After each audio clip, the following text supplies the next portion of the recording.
Hola a todos, estamos acá otra vez para hablar con una persona muy interesante. No solo es el autor de uno de sus últimos libros, Dueños o Inquilinos.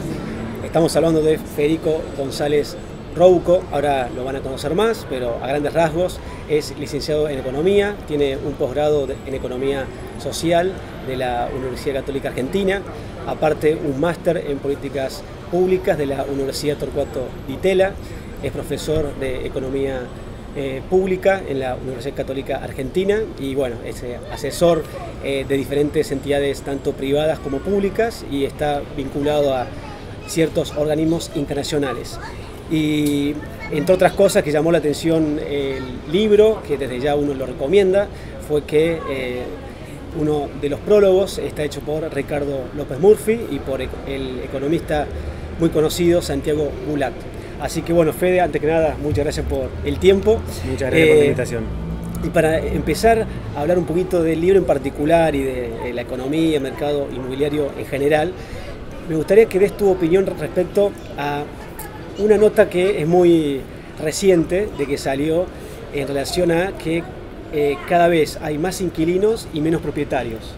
Ahora, la pregunta es, históricamente, ¿no? En la historia reciente, ¿cuándo se empezó a inclinar esta balanza acá en Argentina? Okay. Es una de las cosas que me interesó meterme en el libro esa, porque no hay mucho acerca de la historia de la vivienda. Es un tema poco... De hecho, fue una de las cosas de las que más aprendí mientras hacía el libro. Argentina tuvo una historia, diría, del siglo XIX, básicamente concentrada en los tenedores de la tierra. Eran pocos tenedores de la tierra, que eso generaba que mucha gente vivía ahí, pero propietarios había muy poquitos. A partir principalmente de la creación del Banco Hipotecario en 1886, esa podríamos decir que es como la primera política de vivienda enfocada en el acceso a la propiedad, como centralizada y con un nivel de masividad considerable. Hasta eso no había habido mucho, era más como medio una planificación urbana no planificada, por decirlo de alguna manera. Entonces, el primer caso, te diría, es 1886, con la creación del Banco Hipotecario. A partir de ahí hay como varias olas, pero lo que en general se considera el quiebre es la ley de propiedad horizontal. A mediados del siglo XX, esa ley lo que genera es principalmente habilitar la división en altura de las viviendas. Eso hizo que para ser propietario hiciera falta mucho menos dinero. Eso en paralelo a una segunda ola de desarrollo del mercado financiero, o sea, esa ley más el crédito hipotecario hicieron que sea mucho más masivo el acceso a la propiedad. Con lo cual, ahí te diría que empieza, como si bien arrancó en 1886, por lo menos el concepto, a mediados del siglo XX arranca un poco a masivizarse el acceso a la vivienda en propiedad, aunque también eso es un impulso enorme a la construcción. Claro. Y al mismo tiempo va de la mano del desarrollo económico de Argentina, y el desarrollo económico no solo de la Argentina, sino en particular de muchos centros urbanos por fuera del AMBA, como se puso de moda en este último año. Entonces eso al mismo tiempo también empieza a dar lugar a muchas dinámicas locales en donde se empieza a construir mucho y donde se construye mucho, donde hay una dinámica laboral, en general empiezan a aparecer también los inquilinos. Entonces ahí empieza como un doble circuito en el que hay mucho propietario, pero también empieza a haber mucho inquilino. El problema fue que a partir del 1921 hasta la fecha, Argentina se encargó de tener regulaciones en cuanto al alquiler que no tenían los mejores incentivos, por decirlo de alguna manera, o que no generaban los mejores incentivos. Quizás sí tenían los incentivos, pero no los generaban. Mejor dicho, tenían las intenciones, pero no generaban los incentivos. Con lo cual, la construcción para alquiler fue históricamente algo poco rentable. A diferencia de lo que es en otros lugares donde construir para alquilar es un negocio en sí mismo, hay empresas que se dedican a eso. Nosotros nunca tuvimos eso, con lo cual el alquiler tiene como olas. Hay momentos en los que el alquiler crece, hay momentos en los que el alquiler baja. Claramente creo que en estos últimos 20 años, por dos razones. Primero, por dinámicas globales de cómo suelen ser, o sea, el desarrollo de las ciudades, pero también por la falta de acceso a crédito hipotecario. El alquiler terminó siendo básicamente la primera y única opción que tienen muchos hogares para acceder a la vivienda una vez que se emancipan o una vez que se forman. Si no sé, una pareja que se muda en general no puede comprar. entonces alquila. Bueno, creo que el crecimiento que vimos en los últimos 20 años, que fue considerable, hoy tenemos, para hacer una idea, en los últimos 5 años nada más, aumentó 10% la cantidad de hogares inquilinos en todo el país. Obviamente esto va de la mano también del crecimiento vegetativo, pero el crecimiento de los hogares inquilinos va por encima. Bien. Ahora, obviamente este crecimiento no es el mismo en todos lados. Claro. En los lugares donde había menos inquilinos, el crecimiento es mayor, como todo. Cuando la base es más baja se puede crecer más rápido. La Ciudad de Buenos Aires, por ejemplo, crece menos que el resto. Obviamente porque la Ciudad de Buenos Aires tiene un mercado inmobiliario mucho más asentado, claro, que, no sé, el interior de, por ejemplo, Santiago del Estero, que tiene crecimientos mucho más fuertes, pero también porque la base es más baja. Claro, entiendo. Entonces creo que, como para cerrarte esto, el crecimiento de los inquilinos viene, en parte, en los últimos 20 años, más allá de estas olas que decía hace un tiempo, principalmente por estas dos razones. Por un lado, la falta de acceso al crédito hipotecario, que es básicamente el otro canal de descompresión que tienen los hogares cuando se forman o cuando se emancipan, pero también por una dinámica medio intrínseca y estructural que tienen todas las ciudades a medida que van como superando etapas de desarrollo. Bien, Federico, y en relación ya a la historia más reciente, que se vincula con el primer libro que sacaste, que lo titulaste El relato, haciendo foco en el procrear. A la distancia, ¿qué evaluación haces de ese sistema? Lo primero que me surge ahí es, en general cuando uno habla de políticas de vivienda, la primera que sale, por lo menos de estos últimos años, es el plan Procrear. Bien. Ahora, estoy seguro de que si hacemos después una encuesta y que le preguntamos a los que están viendo esto, que nos nombren una política de alquileres, no me refiero a cambios en legislación como fue la ley, por ejemplo, no, una política de alquileres, es muy difícil pensar en leyes de alquiler, en programas, iniciativas, planes de alquileres. ¿Por qué? Porque en general Argentina, y acá vuelvo un poco a lo que hablamos antes también, pero como nexo para el Procrear, Argentina tuvo una historia muy focalizada en que la política de vivienda tenía que estar centrada en el acceso a la propiedad. El plan Procrear venía un poco a seguir esa línea, no era nada muy nuevo en realidad. El plan Procrear era un programa que a mí, el plan Procrear tuvo como 3 etapas. La primera, la de 2012-2015, que es de la que habla el libro Vivienda el Relato, tenía como unas particularidades que hacían para mí que su diseño fuera muy mejorable. Bien. Ahora, el plan Procrear tenía como objetivo mejorar el acceso al financiamiento a través del crédito hipotecario.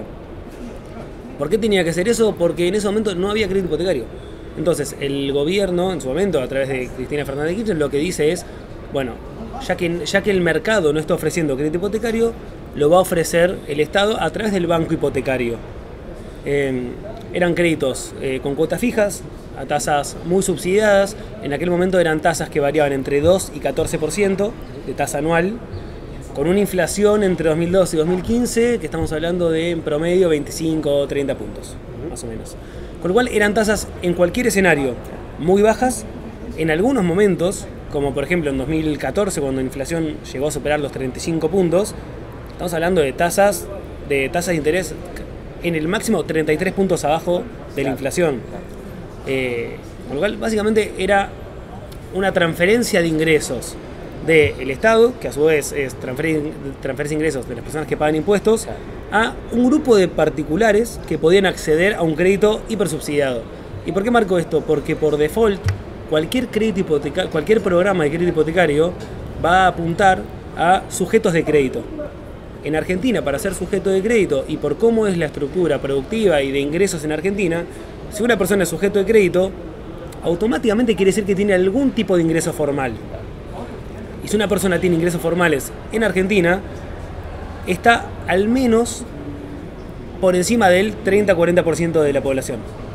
No quiere decir que esté bien, sino quiere decir que le estamos hablando a gente que está por default arriba del 30-40% de la población. Ahora, otro punto es, bueno, cómo se seleccionaba en el plan Procrear. Era por sorteo. Y como no había un tope de ingresos, como no había, o sea, era todo muy aleatorio, básicamente una persona con ingresos altísimos tenía la misma probabilidad de entrar que una persona con ingresos muy bajos. Con lo cual, el plan Procrear fue un programa que, más allá de otras cosas, fue específicamente regresivo. Porque terminó siendo un programa que se canalizó a través de los hogares de mayores ingresos. ese termina siendo el problema en general con los programas que buscan potenciar la propiedad a través del crédito público. Diferente es cuando se trata de motorizar el crédito privado. Y otro punto es que el plan Procrear, al estar con una tasa tan baja, al ser como lo que se conoce como un subsidio de tasa de interés, en un momento en el que el mercado no estaba ofreciendo créditos, automáticamente generó que ningún banco que no fuera el hipotecario tuviera incentivos a ofrecer créditos hipotecarios. Porque ningún banco hubiera podido salir a competir con el banco hipotecario. Ningún banco que no fuera el hipotecario, ya sea público, privado, no importa. Ningún banco comercial hubiera podido competir, con lo cual automáticamente se cerró el mercado de crédito. Entiendo. Por esa razón también es que cuando se termina la primera etapa de Procrear, Argentina cierra 2015 y arranca 2016 con el récord por lo bajo de crédito hipotecario como porcentaje del PBI. Tenemos alrededor de 0,6% del PBI alojado en el stock de crédito hipotecario. Cuando, no sé, por ejemplo, cualquier otro país de la región tiene, los que menos tienen 4, 5, 8%, Chile tiene 25, 27%. Nosotros teníamos 0,6%. Esa fue una consecuencia clara, por lo menos en mi opinión, del plan Procrear. Una de las tantas, pero esa fue una clara. Entiendo. Y avanzando un poquito más ahora con estos últimos nuevos créditos, que fueron los UBA, ¿no? Porque a la distancia hoy está los que lo critican por cómo, bueno, ahora lo vas a explicar vos mejor, cómo aumentó el capital, los intereses, etcétera, pero por otra parte como herramienta financiera es interesante porque es algo que se actualiza al perder inflación por encima del plazo fijo, por ejemplo. Entonces, ¿cómo lo evaluás en general como un elemento financiero y respecto al mercado inmobiliario para los que lo sacaron en su momento? Para mí los UBA, o mejor dicho, la UBA, sí. A todo esto, la UBA solamente es una resolución del Banco Central que habilita a hacer algo. Nada más que eso. O sea, a lo que voy, con ese cambio, fíjate todo lo que pasó, o sea, lo barato que es generar crédito. Fue gratis eso. Fue una resolución del Banco Central. No hizo falta poner presupuesto, no hizo falta aportar capital a los bancos, no hizo falta nada. Fue una resolución del Banco Central, es decir, es una política de vivienda a través de la regulación, presupuesto cero. Eso para mí es algo que no se suele tener en cuenta, pero es algo importantísimo cuando tenemos en cuenta el impacto que tuvo el crédito, o sea, los créditos UBA, como se suele hablar.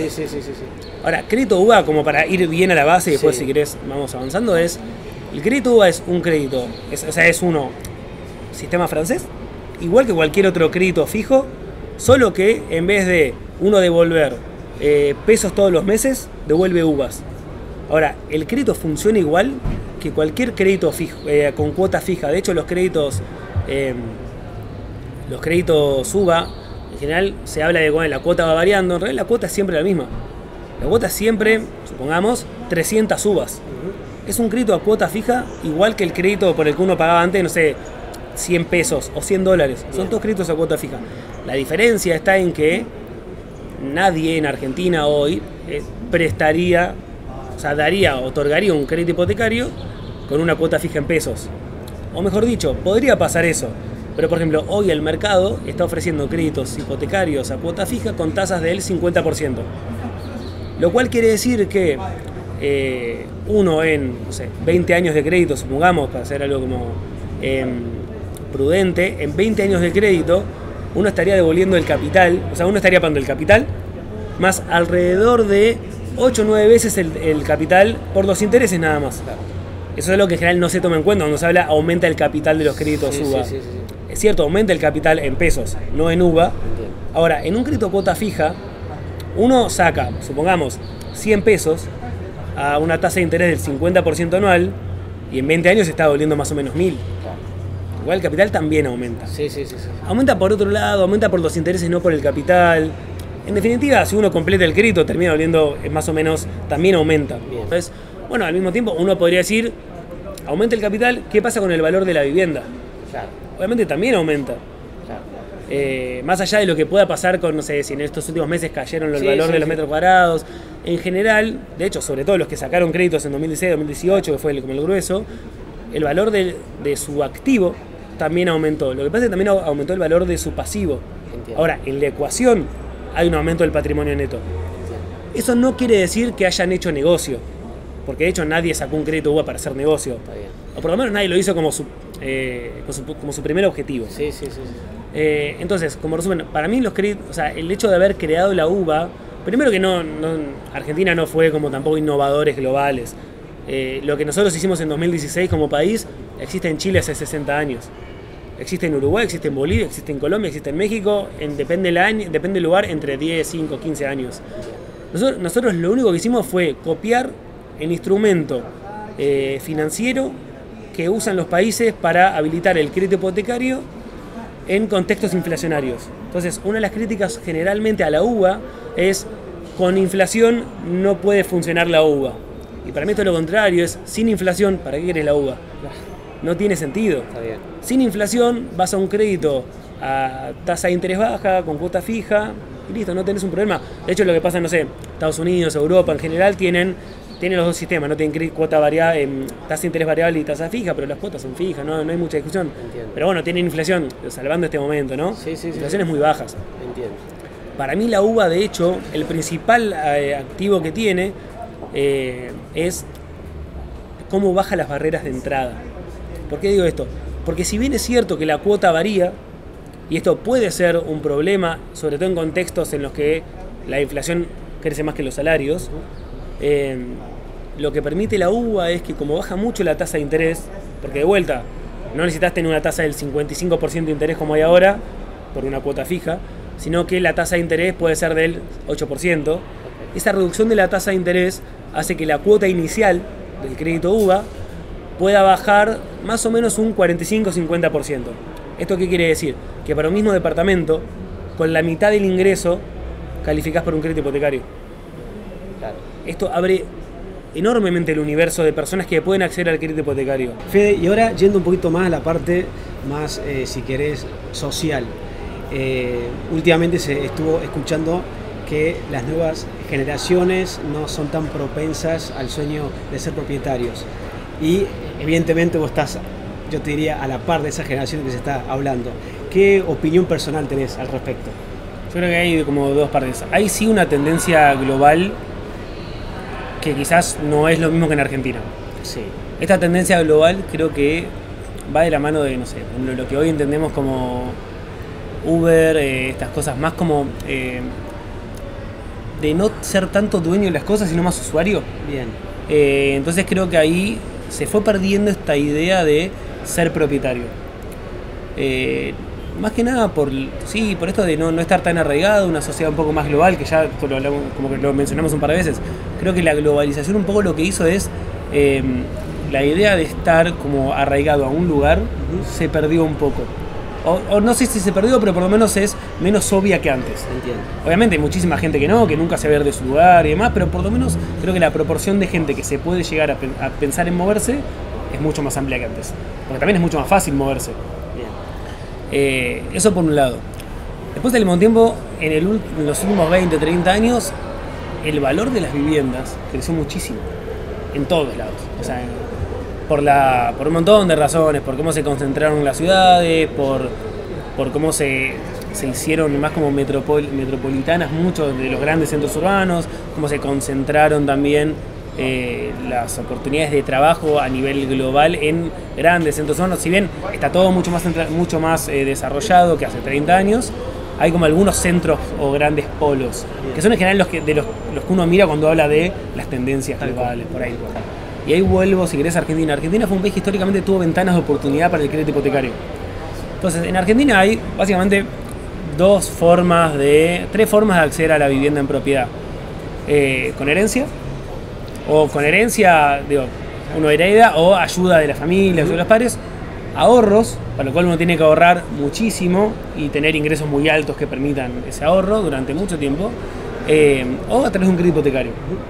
Cuando uno ve, por ejemplo, el único dato que hay de esto creo que es de 2018, si no me equivoco, y se le preguntó en la encuesta nacional de gasto de los hogares a las personas, a los propietarios, si habían obtenido financiamiento para comprar, mejorar, refaccionar o ampliar su vivienda. Solamente el 25% de los hogares de todo el país habían obtenido alguna vez un financiamiento. Lo cual te da la pauta de que hay un 25% obtuvo su vivienda o sacó un financiamiento para mejorar, ampliar, refaccionar, no solamente comprar, con lo cual el porcentaje de compra es mucho menor. Sí. Ahora, el otro 75% nunca accedió a un crédito. supongamos que de ese 75% algún porcentaje compró con ahorros, algún porcentaje compró con, obtuvo una herencia, lo que sea. Estamos hablando de una sociedad que lamentablemente no puede elegir. No tuvo muchas opciones de elegir dónde vivir. Por lo cual creo que el sueño de la casa propia en Argentina sigue estando por algo idiosincrático, por algo cultural, de nuestros abuelos, lo que se suele decir. Pero también medio que se fue perdiendo, o se fue resignando, no sé si fue perdiendo. Al mismo tiempo, ese sueño sigue latente, porque el ladrillo está esta idea medio cultural, y, o sea, medio en base a historia, pero también en base a medio algo reactivo. El ladrillo se cree que permite proteger a uno de las crisis económicas, que tiene un punto, no quiere decir que sea la mejor opción, pero claramente es una opción mejor que hacer nada. Porque en definitiva la vivienda es un bien de cambio, pero también es un bien de uso. Y entonces de última, supongamos que uno perdiera el valor de su vivienda, que es un poco lo que está pasando ahora. Bueno, en el peor de los casos tengo un bien de uso, es decir, en el peor de los casos tengo un techo. Y ya para ir finalizando, muy interesante todo lo que estamos hablando, ¿qué opinión tenés de lo más reciente que es la ley de alquileres, ahora que dicen de que la van a suspender, a cambiar, etcétera? ¿Cuál fue tu opinión al principio y cómo la viste hasta ahora? Sobre la ley de alquileres, tiene como varias... No termino de tener una posición... Está bien. O sea, sí me parece que no fue una buena ley en muchas cosas, sí creo que tiene cosas positivas. Ahora, como para contextualizar un poco, sí. La ley de alquileres se empieza a discutir en 2017-2018. Sí. Hacía 30 años más o menos que no se discutía la regulación del mercado inmobiliario. Del mercado de locaciones, en realidad, de locación urbana para vivienda. Con lo cual, creo que tenía sentido empezar esa discusión y que surgiera algo de eso. Fueron 4 años de discusión entre todas las partes. Es una ley de 24 artículos, de los cuales yo te diría que hay 5 si querés, que son discutibles. En mi opinión hay muchos de los artículos que son muy buenos, que funcionan bien. Porque ordenan algunas cosas, porque creo que aclaran algunas discusiones entre inquilino y propietario, dan como un marco un poquito más general. Ahora, creo que el error de esa ley, de la que terminó saliendo, que es distinta a la que se comenzó, es que reguló por demás. ¿Y a qué voy con esto? Para mí hay un artículo en particular, que es como si yo te tuviera que decir, bueno, ¿dónde está como la explicación o el componente de la ley de alquileres que explica parte de lo que pasó en este último año y medio? Es en el artículo 14, que es el que dice: los alquileres solo podrán ajustar una vez por año y en base al índice de contratos locativos, que es inflación y salarios. ¿Por qué creo que es tan importante esto? Primero, porque la ley original no lo planteaba. La ley que se presenta en 2010, y ahora no me acuerdo si fue 2017 o 2018, lo que decía era: los alquileres podrán ajustar en base a, o algo así era la redacción, en base a este índice, etcétera. El podrán, cada vez que uno dice podrá, también está diciendo podrá no hacerlo. Claramente, está la puerta abierta a eso. Bueno, esa ley se metió mucho con cuándo y cómo ajustan los alquileres. Creo que eso era un problema. El sistema anterior funcionaba. Bien. Con lo cual, cambiar algo que funciona en general no es tan obvio. Obviamente siempre se puede mejorar, pero creo que este no fue el caso.